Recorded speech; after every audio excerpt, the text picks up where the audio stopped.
OK, well, let's talk about Tony Abbott's warnings to business now about buying permits. Lenore, what's wrong with that? Why was he taking a bit of stick for that?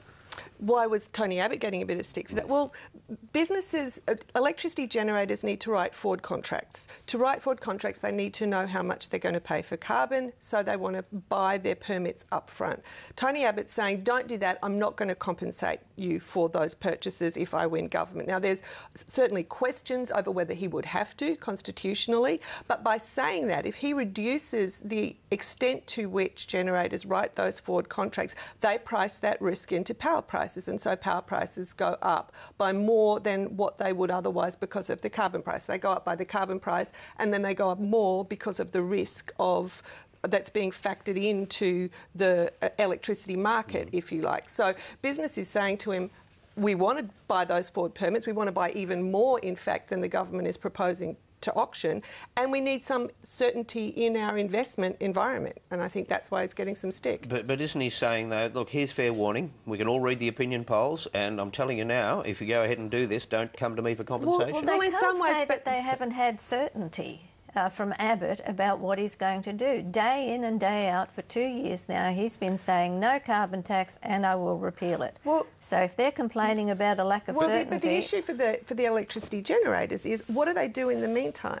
What are they supposed to do? Do they just not run their businesses for the duration? They have to. They have to, in fact, run them, according to the law of the land. Yes. What are they meant to do in the meantime? I mean, he can. Yes, I agree with you that when he gets into power, then he's made it very clear what he intends to do. But what he's trying to do is influence what businesses do between now and such time as he gets into power, and that will have an impact on power prices. It'll have an impact on how people possibly can run their business over that time. Well, he's given them fair warning. He's given them fair warning, and a lot depends on when the election is held, how long after the carbon tax. The election is due 2 years from now.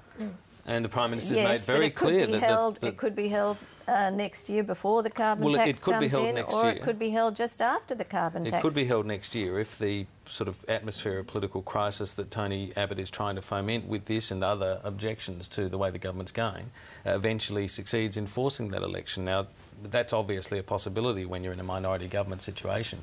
But it does, also, as you say, it puts companies in a very difficult position. It's also not just the timing of the next election that's in question here, because then there's the whole procedure he might have to go through in order to get rid of the tax, which could well involve a second double dissolution election to get it through. I mean, so that can all take even longer and leave business in this state of uncertainty for even longer. That presumes, of course, that the government won't lie down on this issue. What if they take a thumping at the next election and then the mandate issue kicks in? How tough would it be for Labor to say, no, we've just been thumped in an election, we'll put that to one side, we will not Well, you could also argue that it's tax. Pretty tough for the Labor government to say, OK, we've just been through all manner of pain to get this in, but yep, now sure, right, you're right, we'll just vote against it. I mean, if it's OK for Tony Abbott to vote against everything that this government is doing, even things that he went to the last election supporting, then you'd have to see a case that a future Labor opposition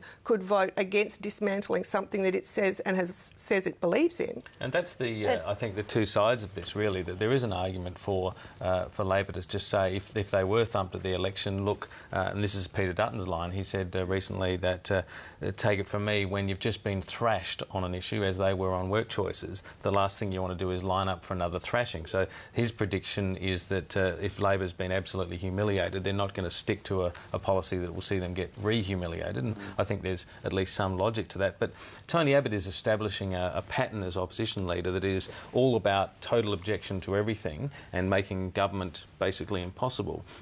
And there are even some Liberals who admit privately that may make Australia ungovernable in the future, and that it's setting a precedent that could come back to bite them.